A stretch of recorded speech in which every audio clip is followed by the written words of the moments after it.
Setiap malam, setiap saya menghadap buku-buku itu, setiap saya mencoba kusyuk membaca, tiba-tiba terdengar suaranya. Ini terjadi sejak ayah membuat peraturan baru dalam rumah ini, melarang handphone di malam hari. Dan saya harus memberikan benda pujaan itu pada ayah. Maka saya akan duduk di bangku ini, menghadap buku-buku yang bisu dan tak asik ini, sampai saya tertidur. Ayah atau ibu, mereka berpatroli seperti tentara jalan malam, akan datang ke kamar ini setiap 1 jam sekali. Dan itu hanya untuk memastikan kalau saya masih duduk di bangku ini membaca sampai kira-kira pukul 10 atau 11 malam, waktu saya untuk tidur.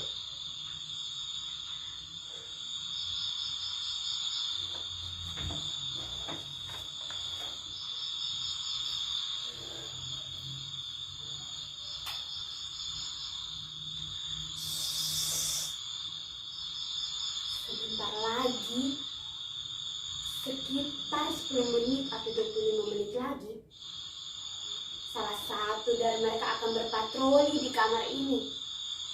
Dan itu artinya saya harus berada di bangku itu membaca. Tapi sebelum itu semua terjadi, izinkan saya berbagi cerita, berbagi kisah saya kepada saudara-saudara sekalian, baik yang menyaksikan secara langsung nasib saya di dalam kamar ini, ataupun yang melalui Zoom.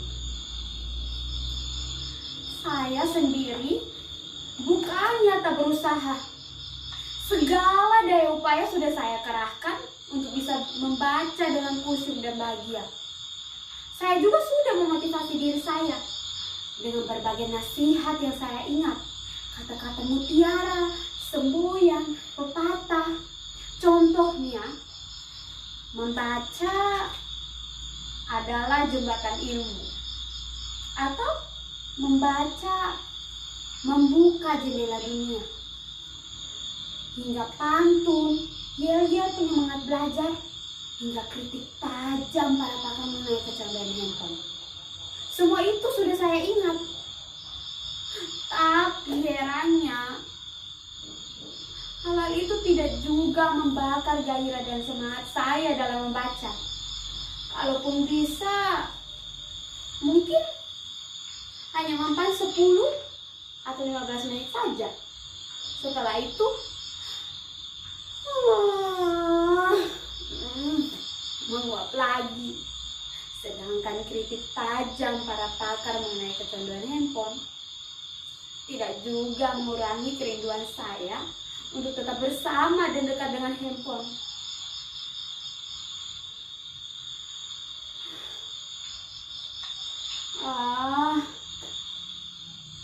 Kalau saja mengubah diri itu serangnya ceramah Mario Teguh, mungkin saya tidak akan menderita seperti ini lagi. Apa? Saudara-saudara masih belum percaya bahwa saya ini sedang menderita? Apa tidak terlihat beban derita itu di wajah saya ini, di sorot mata saya, di getar suara saya? Ini bukan pertunjukan acting monolog seperti anak-anak SMA itu loh. Ini real, nyata. Saya sekarang ini memang sangat menderita. Bahkan kalau penderitaan saya ini saya tuangkan ke dalam puisi, saya yakin, saya sangat yakin, saudara-saudara tidak akan mampu membacanya tanpa menitikan air mata. Masih tak percaya? Saudara-saudara ini masih belum percaya bahwa saya ini sedang dibully sepi. Sekarang saya mau bertanya, siapa di antara saudara-saudara yang mampu atau mau berpisah dengan satu hal yang sudah menjadi bagian terpenting dalam diri? Tanpa saudara-saudara itu merasa hampa. Siapa yang mampu? Siapa? Siapa yang mau? Tidak ada kan yang mampu? Begitu juga saya. Sebuah handphone bukan lagi sekedar benda biasa. Ia sudah menjadi bagian terpenting dalam hidup kita. Dari pagi, siang, sore, bahkan malam, hanya Dia yang setia melayani kita. Bahkan seluruh memori kita, nama kita, sudah Ia simpan di dalam dirinya. Kita juga sudah menyimpan password dan kunci pembukanya dalam benak kita. Sungguh suatu hubungan yang sangat intim dan romantis, bukan? Kita akan merasa lebih nyaman dengan dirinya dibandingkan dengan orang lain.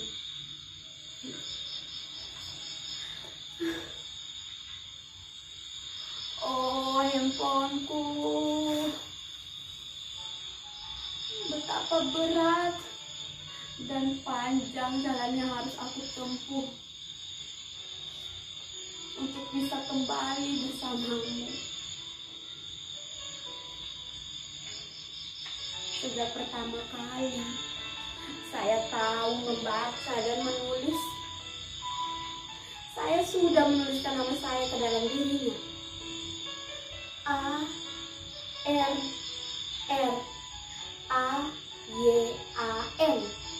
Arayan. Saya memang sempat berganti-ganti partner dari satu handphone ke handphone lainnya. Tapi apapun jenisnya, sifat mereka itu tetap sama. Setia melayani dan menemani kita. Tak pernah berkurang sedikit pun.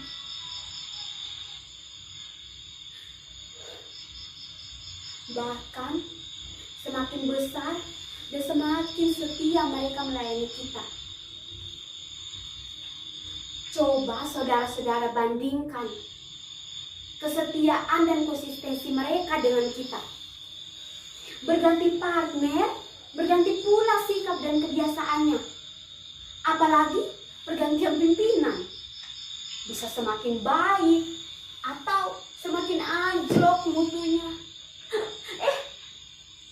Maaf, saya agak ngelantur. Maklumlah, kalau orang-orang kalau lagi dikepusut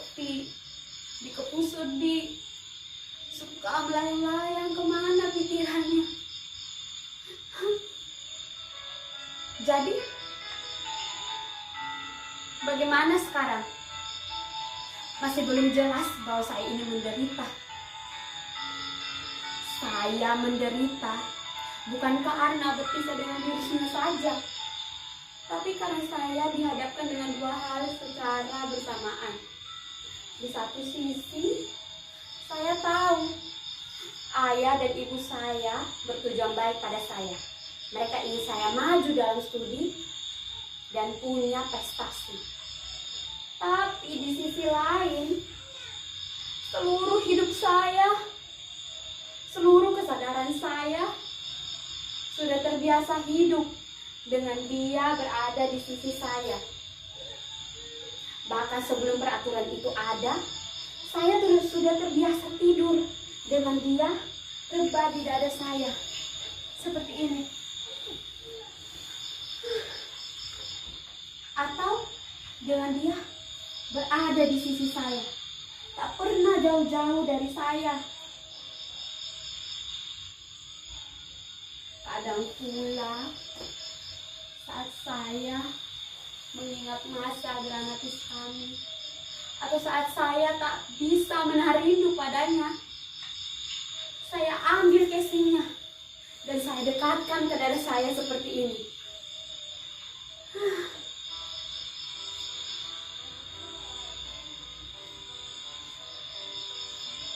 Kadang pula Saat saya mengingat masa dramatis kami, saat ia menjadi lemah dan kritis, dan saya dengan panik mencari tempat untuk menambah energinya.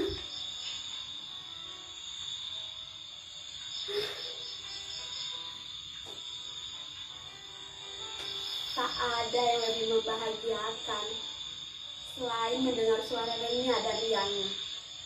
Bertamasya dengannya kemanapun saya ingin mengunjungi situs-situs dan nikmati menu-menu lezat yang ditawarkannya. Ia sudah membuat hidup ini menjadi lebih mudah, menjadi lebih simpel. Ia juga bisa membahagiakan kita di saat kita menginginkannya. Bahkan sekarang, ia memiliki banyak sarana, dan itu hanya untuk memastikan kesejahteraan kita. Jadi, bagaimana bisa saya berlama-lama dengan buku-buku ini untuk menata masa depan? Ini sangat membuang waktu, sangat membuang pikiran dan tenaga. Sementara itu kita hidup di mana semua orang itu harus cepat dan ringkas. Siapa yang tidak cepat dan ringkas akan ditinggalkan, akan menjadi fosil museum peradaban. Saya pernah sekali tidak terlalu bergantung pada dirinya. Tapi saat saya melihat ayah dan saya duduk asik dan begitu intim dengan pose mereka masing-masing, saya jadi merasa dihianati.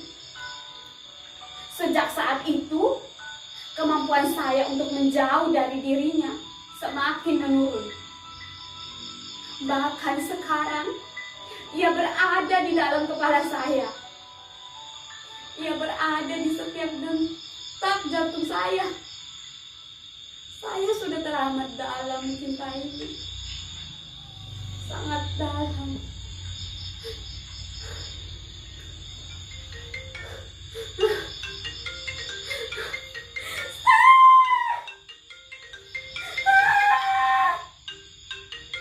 Dia, jangan.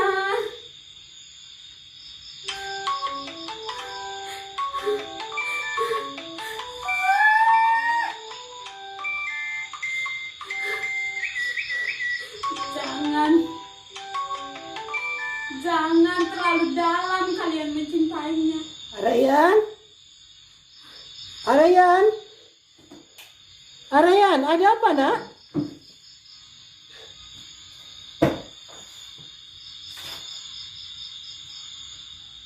Betapa berat dan panjang jalan yang harus aku tempuh. Tapi inilah yang harus kulakukan